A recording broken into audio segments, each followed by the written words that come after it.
organization.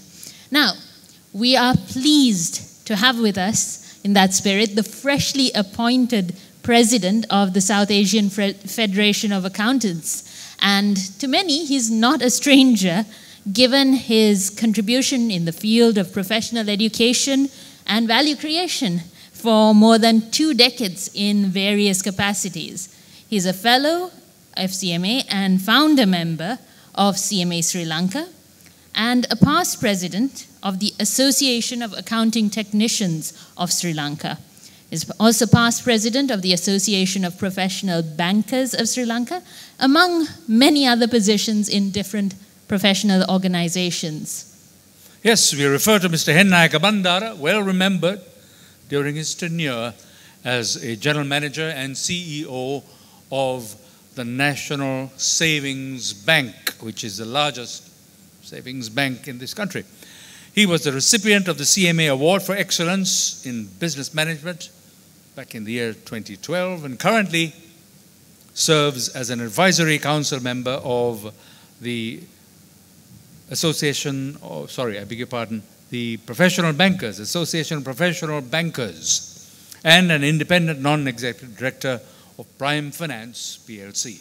So it's with much pleasure that we invite to the lectern Mr. Hennayake Bandara.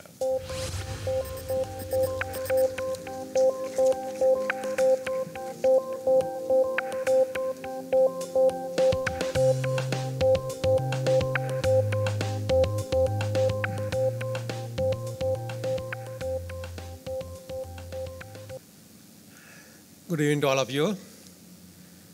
President, International Federation of Accountants, Mr. Alan Johnson, Founder President of CMA Sri Lanka, Professor Lakshman R. Vatawala, Chairman, Securities and Exchange Commission, President Council, Mr. Viraj Dayaratne, Chief Executive Officer, Colombo Stock Exchange, Mr. Rajiv Bandaranaike, other speakers, distinguished invitees, award winners, ladies and gentlemen. At the outset, let me thank Professor Vatawala for inviting me to address this August gathering at this very important occasion. As the President of South Asian Federation of Accountants, I have a responsibility to take the accountancy profession across the South Asian region. This is in addition to my role as the Vice President of CMA, where we promote the management accounting profession in the country. Ladies and gentlemen, apart from accounting professionals, our distinguished invitees comprise of other professionals as well as business leaders. Therefore, I thought that it is appropriate for me to talk about South Asian Federation of Accountants in brief. The idea to form an alliance of accountancy bodies in South Asian region was originated in 1982, and SAFA was set up in August 1984 in New Delhi by the heads of member bodies of Bangladesh, India, Pakistan, and Sri Lanka. One of the main objectives of SAFA is to promote the accounting profession in the South Asian region and beyond, with a mission to bring the accounting bodies in the region together and facilitate professional cooperation in the areas of education, training, technical and ethical standards.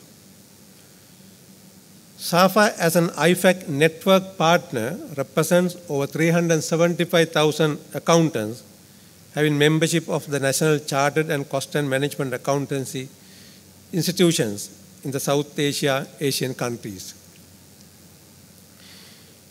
It is worthwhile to mention that Professor Vatawala was one of the signatories to the formation of SAFA, and he was the first vice president of SAFA, and later he became the president of SAFA when he was the president of CA Sri Lanka.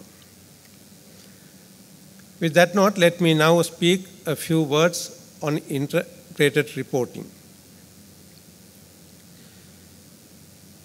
Several organizations in SAARC countries have taken many initiatives to promote integrated reporting and encourage all corporates to adhere to the integrated reporting.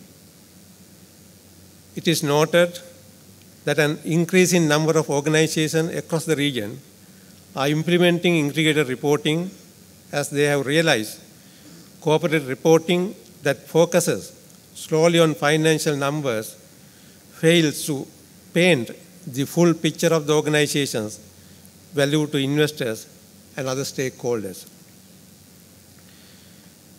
With a view to encourage the adoption of integrated reporting in the South Asian region, SAFA introduced a separate award category under the Best Presented Accounts Awards, which is an important event in the annual calendar of SAFA, and leading Sri Lankan companies were able to compete with other countries and bagged many awards in the past. The next award ceremony will be held in Nepal by end of this month. I am sure that Sri Lankan companies will participate at this ceremony. Integrated reporting is still a management practice exercised by few companies in the region, including Sri Lanka and even around the world. The universal adoption of integrated reporting in the future will require a combination of market and regulatory forces. One important market force is the voluntary adoption by companies because they see the benefits of integrated reporting. Another market force that will encourage the voluntary adoption of integrated reporting is pressure from large institutional investors active in both the public and private equity markets. In the public markets, investors who own a significant portion of a company's stock can put pressure on the company to implement integrated reporting in various ways. Voluntary adoption by companies out of self-interest enhanced by market forces is not enough for widespread adoption. The full value of integrated reporting will only be realized when it is done in a way that enables comparison of results across companies, at least within the sector. Therefore, going forward, regulations will be necessary to specify the framework for integrated reporting and what standard should be used for reporting non-financial information. At the same time, market intermediaries such as accounting firms, rating agencies, and board of directors also have an important role to play in enabling companies to implement integrated reporting and investors to use the information made available to them.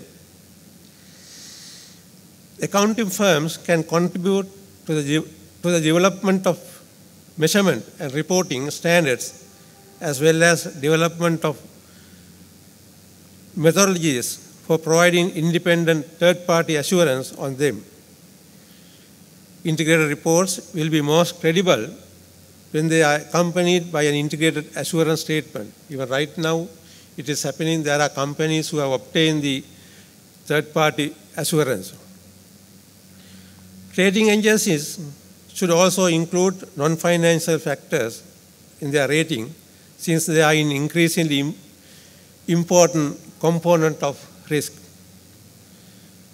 Board of directors, which have a fiduciary duty to shareholders and other stakeholders, need integrated reports to properly fulfill their duties.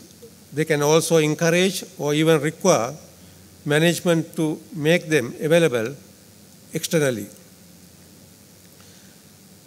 Integrated reporting is an integrated reporting is an inviting opportunity for organizations to adopt more sustainable business models and strategies and create value over the long term.